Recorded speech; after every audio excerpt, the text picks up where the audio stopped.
सादुलपुर विधायक मनोज न्यांगली ने पेयजल सुविधाओं के निगमीकरण का विधानसभा में किया जमकर विरोध।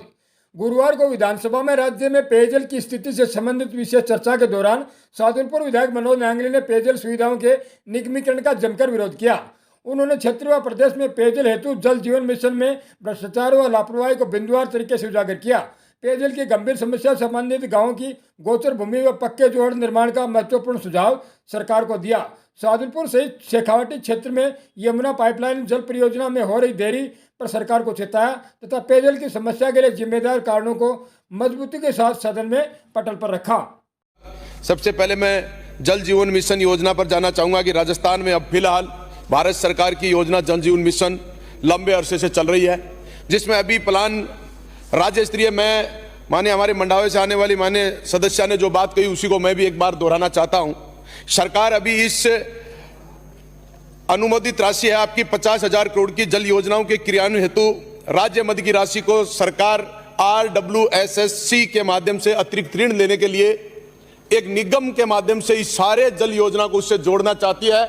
और एक दिन इसको जिस तरीके की हमारी जो संस्थाएं निगम के रूप में पहले बनाएगी, जनता पर भारी भार होगा, बिल भरने में जनता असक्षम होगी और अधिकारी और कर्मचारी आज भी भय के साये में जी रहे हैं कि हम निगम के अधीन होंगे, हमारा जीवन के मूल्य पर जब तनख्वाह मिलने का समय आएगा हम तकलीफ में रहेंगे।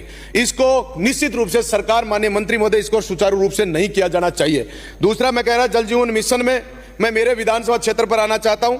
जल जीवन मिशन में मेरे विधानसभा क्षेत्र में PSP योजना से पहले पानी दिया जा रहा था। 2016-17 में ये योजना आई थी और उस PSP योजना को जल जीवन मिशन से जोड़ दिया, जिसमें ना स्टोरेज है, ना भंडारण की व्यवस्था रही, ना और नया पंपिंग स्टेशन लगाया गया और लाखों की संख्या में, हजारों की संख्या में कनेक्शन जोड़ दिए गए, जिससे उसमें पानी पहुंचना बहुत मुश्किल है। इसमें न कार्य अभी तक अधूरा पड़ा है। ठेकेदार पर पेनल्टी लगा दी 6 करोड़ की। जनता को उससे क्या लाभ होगा? पेनल्टी सरकार के खाते में आ गई। जनता को कार्य पूर्ण नहीं होने के कारण जल जीवन मिशन का लाभ नहीं मिल रहा है। टंकियों का निर्माण नहीं है, भारी भ्रष्टाचार।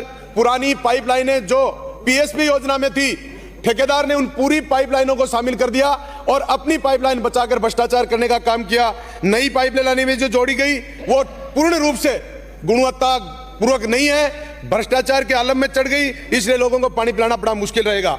राजगढ़ शहर में पिछले समय में एक शहरी पुनर्गठन योजना चालू करी थी। उस शहर में 36 करोड़ रुपए का प्रोजेक्ट था। 36 करोड़ रुपए में शहर की पाइपलाइन डालनी थी। संपूर्ण पाइपलाइन बिना प्लान उस शहर में डाल दी गई, पूरे शहर को खोद दिया गया और आज उस पाइपलाइन का कोई लाभ नहीं। आधी पाइपलाइनों का मिलान तक नहीं हुआ और आप जांच करने के लिए मैंने व्यक्तिगत शिकायत लिखी है, लेकिन सरकार ने अब तक उनकी जांच करके जिस ठेकेदार ने, जिस अधिकारियों ने गलत किया उनके प्रति कोई कार्रवाई नहीं की है। माननीय सभापति महोदय, मैं इसी के साथ एक यमुना जल MOU जो हमारे शेखावाटी के बहुत बड़ा योजना है, मात्र 2 मिनट योजना है, जिसको सरकार ने 17/2/24 को MOU किया। 4 महीने में MOU पूरा होना था। उस कार्य की DPR के लिए बजट में घोषणा जरूर करी है, लेकिन धरातल पर आज उस कुछ भी नहीं है। हरियाणा सरकार तो मना करने के लिए तैयार बैठी है और मैं तो पहले भी कह चुका, आज फिर कह रहा हूं, अगर आपके समय रहते इस 4 महीने में कुछ नहीं कर पाए तो हरियाणा में सरकार बदल जाएगी और आपका MOU फेल हो जाएगा और हमारे राजस्थान शेखावाटी के लोगों को लाभ नहीं मिल पाएगा। सभापति महोदय, एक मेरा बहुत बड़ा सलाह देना चाहता हूं सरकार को। जल बहुत बड़ी संग्रहण के बिना जनता का पानी आप नहीं पिला पाओगे। इन पाइपों के माध्यम से, इन अधिकारियों के प्लान से आप पानी नहीं पिला पाओगे। मेरा एक सुझाव है सरकार को, आप प्रोजेक्ट के रूप में लें। राजस्थान में गोचर भूमि हमारे पास पर्याप्त पड़ी है। आप बहुत बड़े बड़े तालाब विद पाइतन सहित बनाइए, उनकी 4 द्वारी बनाइए। हर बरसात में आपका भंडारण होगा, आपका संग्रहण होगा।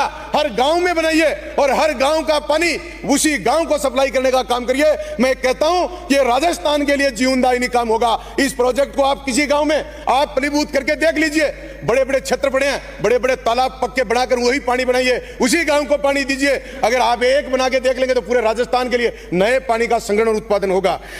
महोदय, मैं मेरे विधानसभा की एक छोटी सी समस्या मैं कह रहा हूं, आपके जो प्रोजेक्ट हैं हमारे रेगुलर ये एक्शन है, एक ही मिनट में बस, हमारा रेगुलर एक्शन, प्रोजेक्ट का एक्शन और आपकी NLT कंपनी, NCI कंपनी, इनको आपने टुकड़ों में बांटकर एक ही विभाग को, एक ही तहसील को आपने 4 टुकड़ों में बांट रखा है, जिसको भी कहते हैं जिम्मेदारी से पल्ला झाड़ने की कोशिश करता है। इसलिए मैं कहता हूं मेरे उपखंड पर एक्शन ऑफिस है, पूरे के पूरे कार्य एक्शन ऑफिस राजगढ़ के अधीन दिए जाए, कई विभागों में अलग अलग नहीं बांटे जाए।